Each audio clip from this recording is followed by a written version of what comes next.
All right, how's everyone doing? I am Rich CELENZA. Thanks for checking out the Rich CELENZA show. So what I want to talk about today is me always wanting to inspire others to inspire others.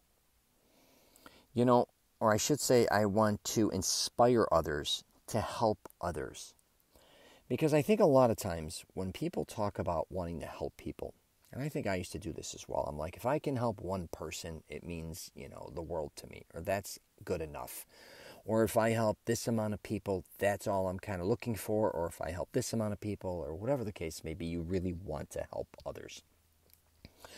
But I realized as time went on, I just don't want to help one person, honestly, or a couple. I want to have an impact on multiple, men, women, all different types of people, young, middle-aged, old.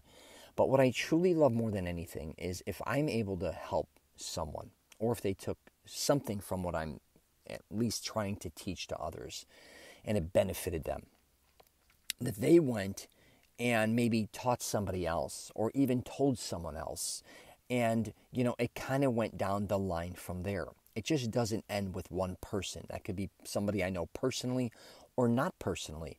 What I truly love is if I run into people I don't know, or if or I may have met them in the past, but I don't hang out with them. I don't text them, talk to them, or call them. But they'll be like, Rich, you helped my friend or my family member or colleague, or, and then he told me about you, and now I'm following you, and I thank you so much for maybe this or that, or I appreciate when you say this or that, or I followed something you said here and it worked out. I love that. I love that impact that it made. Because I think a lot of us, we have a lot of people that will trust us and believe in us, that will take information from us and maybe use it, maybe not, whatever the case may be. But when you start seeing other people, recommend who you are or refer you, and again, it doesn't even mean that they have to do all the things you're saying by any means. They're just say, I get this all the time and I like it. People will be like, Rich, I listen to your podcast. I'm like, oh, thank you so much. You know what I mean? They're like, this episode that you talked about really helped me in a relationship. I was like, no kidding. Or I can't believe you talked about this on your podcast. Nobody else would say something like that, but you did.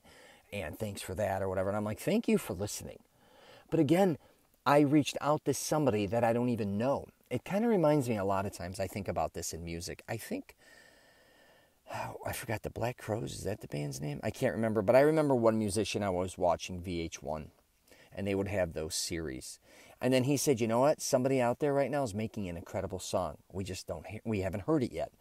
And I was like, yeah, that's amazing. And I was a filmmaker. I'd be like, somebody out there is going to make a movie, is making a movie right now, or writing a script, or writing a pilot, or whatever the case may be, that I'm going to probably see one day, and I'm going to love it.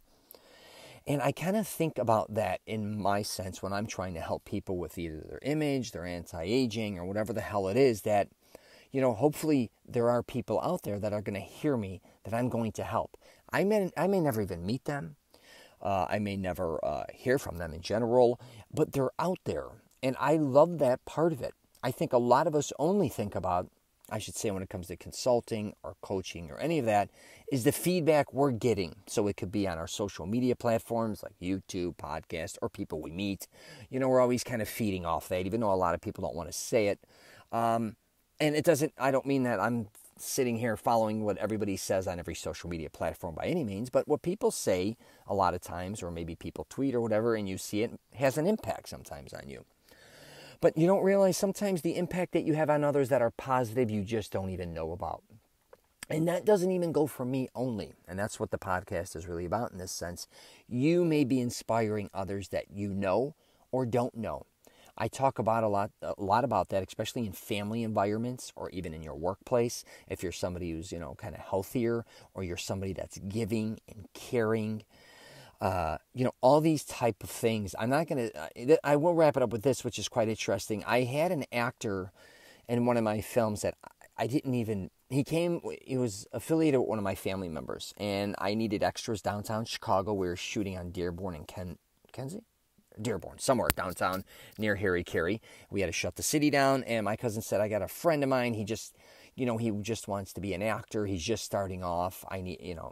So I said, of course, bring him as an extra or whatever. We ended up, I don't even know if we used him. He was so in the backdrop. I don't even think I used the footage. But then when I went on IMDb to put my movie on, I think my cousin or someone said, hey, Rich, can you get him his IMDb? Because then, it starts to build credibility. I said, of course. To make a long story short, now he's a very well-known actor in Hollywood. Very well-known. He's even been featured in films. He's been on some very heavy sitcoms. He was the lead on those. And I'm not saying that. I'm not even going to give his name out. But I kind of helped somebody that I didn't even know. And then it kind of sparked from there. And, of course, his talent and everything just rose to the top. It's not because of me. But sometimes, look at people. You may be helping them in ways you don't even know. Just by having a conversation with them. Maybe just by leaving a positive comment on their social media. Maybe introducing them to somebody. All this stuff means a lot. And I believe if it's in a positive way, just in my opinion, you'd be shocked at the results that you get. And it's not necessarily going to be money. It's not necessarily mean you're going to be friends with this person. They're going to do something for you. It's just gratitude. And it's kind and it's considerate. Especially going through the times like now where everybody kind of seems to be more and more separated. Maybe, maybe you have friends, let's say, that are on the opposite side politically, right? You haven't been getting along with. Why not maybe reach out to them? Maybe why not? They may, want to reach out to you or, just helping them and saying, hey, you want to meet up for coffee or just, kind of going back, I think, to maybe some of the past where I really believe a lot of us were a lot more considerate to one another. I'm not going to go down that route right now, but this is just something I'm thinking about because a lot of times it's going to take others to help others, to show people like you can help others too, even if you're not always on the same, side to a certain degree. Just because people don't do what you do or believe in exactly what you believe in does not make them an enemy. Also, I will wrap it up officially with this. I think I mentioned it once on a podcast. Just because you've lost contact with friends or family members, colleagues, whatever, it could have even been a dispute. That doesn't mean they hate you. And I would assure most likely that doesn't necessarily always mean you hate them. Maybe reach out to them. They may need your help. And also, you know what I mean? Realize we're all in this together, right? Life in general. That kind of reminds me of a plane. We're all kind of flying in the plane together. We all kind of just sitting there. That's what I feel like kind of our life is like as well. We're all just in this together, so why not help one another instead of hurt one another or make one another feel bad? I'll leave it at that. Got any questions or comments? Please feel free to reach out to me. I'm at richcelenza.com. My website is richcelenza.com. Take care.